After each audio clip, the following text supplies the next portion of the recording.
Hi guys, welcome back to PT Hack. मेरा नाम है वैभव और आज हम बात करेंगे पीटी के पहले स्कोर सेक्शन के पहले स्कोर टास्क की, जो कि है रीड अलाउड। रीड अलाउड बहुत ही इंपॉर्टेंट टास्क है। हम देखेंगे कि उसके टास्क का क्या डिस्क्रिप्शन होता है, कैसे हम उसे अटेम्प्ट करें जिससे कि हमारा स्कोर मैक्सिमाइज हो पाए। So let's get right into it. पहले हम आते हैं रीड अलाउड के कितने क्वेश्चंस होते हैं। तो हमारे आजकल जो ट्रेंड चल रहा है उसमें हमारे 6 to 7 क्वेश्चंस आते हैं रीड अलाउड से। Now it contributes to speaking score and reading score. Speaking में देता है around 15 marks and reading में देता है around 20 marks. तो स्पीकिंग और रीडिंग में तो ये स्कोर देता ही देता है। ये इसलिए भी इंपॉर्टेंट है क्योंकि ये पहला ही टास्क होता है हमारे पूरे एग्जाम का। तो अगर हमारा पहला टास्क अच्छे से चला जाए, अगर हम उसमें अच्छे से स्कोर कर पाए एंड कॉन्फिडेंस से बोल पाए, तो हमारा आगे का जो टेस्ट है उसके अच्छे होने के चांसेस काफी बढ़ जाते हैं। और यहीं पे अगर हम इसको मैसअप कर दें, इसको हमारे अच्छे से अटेम्प्ट ना कर पाए, तो बहुत ही नेगेटिवली इंपैक्ट कर सकता है हमारे आगे आने वाले टास्क पे। और इस टास्क में होते हैं हमारे पास 35 seconds to prepare and 35 to 40 seconds to read it out. तो हमें एक पैराग्राफ दिया जाएगा जो 4 to 5 लाइंस का होगा, उसमें हमें 35 सेकंड दिए जाएंगे प्रिपरेशन के लिए। Now guys, I can't stress enough but those 35 seconds are very very crucial to your answer, because हम उन 35 सेकंड्स में ही जज करेंगे कि हमारे पास जो टेक्स्ट है वो क्या हम उसे अच्छे से पढ़ पा रहे हैं, क्या कोई ऐसा वर्ड है जिसकी प्रोनाउंसिएशन के बारे में हम श्योर नहीं है, एंड क्या हम उस टेक्स्ट को एक फ्लो में अच्छे प्रोनाउंसिएशन के साथ रिपीट कर पा रहे हैं या नहीं। उस 35 सेकंड्स में हम ये भी जज करेंगे कि जो उसकी लेंथ है और जो हमारी स्पीड है पढ़ने की, क्या वो सही है या नहीं। तो सपोज करिए कि अगर वो बहुत ही लंबा टेक्स्ट आ जाता है एंड हमें पढ़ते हुए ये पता चल जाता है कि हमारी जो स्पीकिंग की स्पीड है वो थोड़ी सी कम है, तो हम उसी 35 सेकंड्स में ये जज करेंगे कि हमें अपनी स्पीड को थोड़ा सा इंक्रीज करना है, ताकि हम मैक्सिमम ले 32 सेकंड्स उसे फिनिश अप करने के लिए। हमें उसे बिल्कुल लास्ट तक ड्रैग नहीं करना है कि बिल्कुल 35 सेकंड्स का टाइमर जब आ जाएगा तभी मेरा खत्म होना चाहिए, नहीं। बिकॉज हमें रीड आउट करके भी हमें नेक्स्ट बटन पे क्लिक करना है, उसमें भी हमारा 1 से 2 सेकंड्स जाएंगे, तो हमें बिल्कुल लास्ट तक ड्रैग नहीं करना है। उसके बाद टिप्स एंड स्ट्रेटजीज पे आते हैं कि कैसे हमें रीड अलाउड को अटेम्प्ट करना है। तो उसकी कुछ बेसिक सी टिप्स हैं जो मैंने एक लिस्ट आउट करी हैं, फिर देखते हैं कि उसमें हम क्या कैसे अटेम्प्ट कर सकते हैं, कैसे अपना स्कोर मैक्सिमाइज कर सकते हैं। तो पहली टिप जो हमारी है वो है start speaking as soon as you hear the beep sound. तो कुछ स्टूडेंट्स क्या करते हैं कि वो बीप साउंड का वेट करते रहते हैं कि जब हमारा टाइमर स्टार्ट होगा तब हमें बीप की साउंड आएगी। नाउ गाइस, 99.99% आपको वो बीप की साउंड आएगी, जिससे पता चलेगा आपको कि आपको अब अपना आंसर देना या स्पीकिंग स्टार्ट करनी है।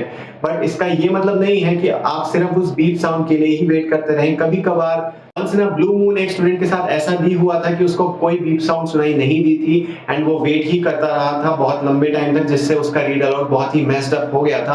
आपको ऐसा नहीं करना है कि आपको बीप साउंड के लिए वेट करना है। आपको उस टाइमर जो आपकी स्क्रीन पे आएगा, आपको उसको देखना है कि वो अपना ब्लू जो उसका मार्क होता है वो स्टार्ट हो गया है कि नहीं। वैसे तो आपकी, अगेन आई एम रिपीटिंग, कि बीप साउंड आएगी ही आएगी, but just keep an I out कि अगर आपकी बीप साउंड नहीं आती तो आप उस ब्लू लाइन को देखते रहें। अगर वो ब्लू लाइन स्टार्ट हो जाती है then it is a point where आपको अपनी स्पीकिंग स्टार्ट कर देनी है। तो भाई उसके बाद आता है कि डू नॉट टेक अननेसेसरी और अननेचुरल पॉजेज। इसका ये मतलब है कि हमें अननेसेसरी या अननेचुरल पॉजेज नहीं लेने हैं। तो नेचुरल पॉजेज हमारे वो होते हैं जो हमारे हाफ सेकंड का पॉज आता है कॉमा या फिर फुल स्टॉप के बाद, उसके बीच में हमें कोई भी अपने तरफ से एक पॉज ऐड नहीं कर देना है। उसके बाद आता है कि हमें अवॉइड करने हैं सेल्फ करेक्शन एंड हेजिटेशन। इसका मतलब ये है कि हमें सेल्फ करेक्शन बिल्कुल भी नहीं करना है। अगर हमने कोई भी वर्ड को थोड़ा सा गलत पढ़ दिया है या उसे मिस प्रोनाउंस कर दिया है, तो इसका मतलब ये नहीं है कि हमारी जो टेंडेंसी होती है कि हम उसको ठीक से प्रोनाउंस करें उसके बाद हम आगे चले। हमें ऐसा नहीं करना है, हमें बस उसको स्किप कर देना है। हमें जो भी गलती हुई उसे माइंड में नहीं रखना है, आगे प्रोसीड करना है, नेक्स्ट टेक्स्ट को पढ़ना है। एंड हमें हेजिटेशंस नहीं देनी है। हेजिटेशंस मींस जब हम बोलते हुए कभी कभी जैसे अगर मैं इसको बोलूं avoid self correction and hesitations, तो ये हमारे होते हैं हेजिटेशन। तो हमें हेजिटेशंस का ध्यान रखना है कि हमें एक नेटिव स्पीकर की तरह बोलना है। Native speaker does not hesitate while repeating a sentence और while reading out a text.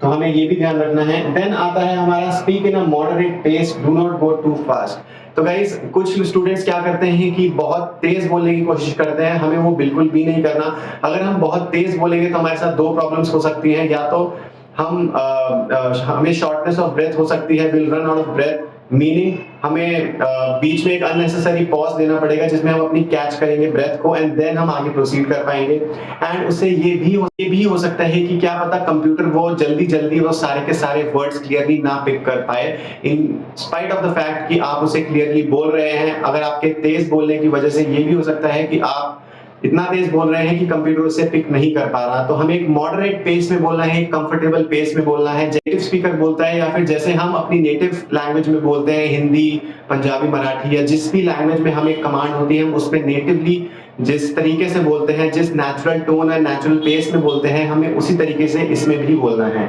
And then comes if unsure about a word skip it but not every time. तो गाइस इसमें एक scenario लेते हैं कि अगर मैं आपको ये कहता हूं कि आपको वो वाला वर्ड स्किप कर देना है जिसकी प्रोनाउंसिएशन को लेकर आप श्योर नहीं है, लेकिन सो लेट सपोज कि एक वर्ड आ जाता है कैंगरू एंड हम उसको लेकर श्योर नहीं है कि इसकी प्रोनाउंसिएशन क्या है करेक्ट एंड हम उसको कैसे प्रोनाउंस करें अपने आंसर में। एंड अगर सपोज करो वो जो वर्ड है वो 4 टाइम्स एक पैराग्राफ में आता है, अगर होता है, तो अगर हम ये अप्रोच लगाएंगे कि हम उसे ओमिट कर देंगे एंड 4 या 5 बार वो वर्ड हम स्किप कर देंगे तो हमारा जो कंटेंट है वो हमारा वैसे ही कम हो जाएगा। तो उस केस में ये करना है कि हमें एक बेस्ट अप्रोच अपनी लगानी है कि जितना हमें लग रहा है कि हम करेक्ट बोल पाएंगे उस वर्ड को उतना बोल देना है। अगर 4-5 बार अगर हमने वो वर्ड को स्किप ही कर दिया तो हमारा कंटेंट में वैसे ही कम हो जाएगा। तो ये हमें जो पॉइंट है ये हमें तब लगाना है जब हमारा सिर्फ एक बार ही कोई ऐसा वर्ड आ रहा हो जिसके बारे में हम श्योर नहीं है प्रोनाउंसिएशन को लेके। Then comes it's not about imitating the accent। तो मैं बहुत सारे स्टूडेंट्स को देखता हूँ even in the exam centre, वो इमिटेट करने की कोशिश करते हैं ऑस्ट्रेलियन या फिर अमेरिकन या ब्रिटिश एक्सेंट को एंड वो एक फॉरेनर एक्सेंट में बोलने की कोशिश करते हैं, बट इसकी बिल्कुल भी जरूरत नहीं है।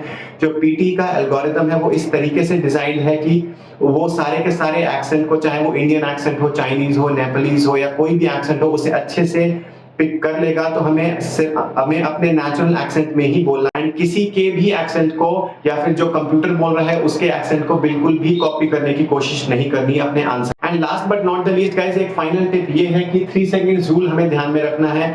जैसे ही हमारा आंसर खत्म होगा हमें नेक्स्ट बटन को क्लिक करना ही करना है, उसी सेकंड हमें नेक्स्ट बटन को क्लिक करना है जिससे हम कंप्यूटर को ये बता पाए कि हमारा आंसर अब कंप्लीट हो गया है। अगर बाय चांस हम ऐसा करना भूल जाते हैं तो 3 सेकंड्स हमारे पास होते हैं। 3 सेकंड्स में अगर हमने कुछ भी नहीं बोला है देन उन 3 सेकंड्स के बाद जो कंप्यूटर होता है वो हमारा आंसर ऑटोमेटिकली मार्क कर देता है कंप्लीट। तो एक ये भी तरीका है जिससे हम बता सकते हैं कंप्यूटर को कि हमारा आंसर कंप्लीट हो चुका है। बट ये मैं कभी भी रेकमेंड नहीं करता स्टूडेंट्स को, because this is not taken in a good way by PTE's algorithm.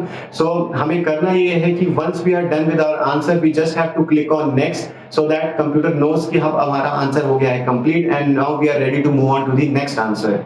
तो गाइज ये था हमारा पीटी का रीड अलाउड कि हमें कैसे अटेम्प्ट करें। तो गाइज उसके बाद आते हैं स्कोरिंग पैरामीटर्स के बारे में, किस बेसिस पे हमारा स्कोर जज किया जाता है या किस बेसिस पे हमारा जो आंसर है उसके बेसिस पे हमें मार्क्स दिए जाते हैं। तो पहला हमारे पास पैरामीटर है वो है कंटेंट।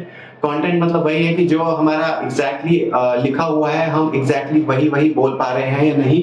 तो कंटेंट हमारा होता है 5 मार्क्स का।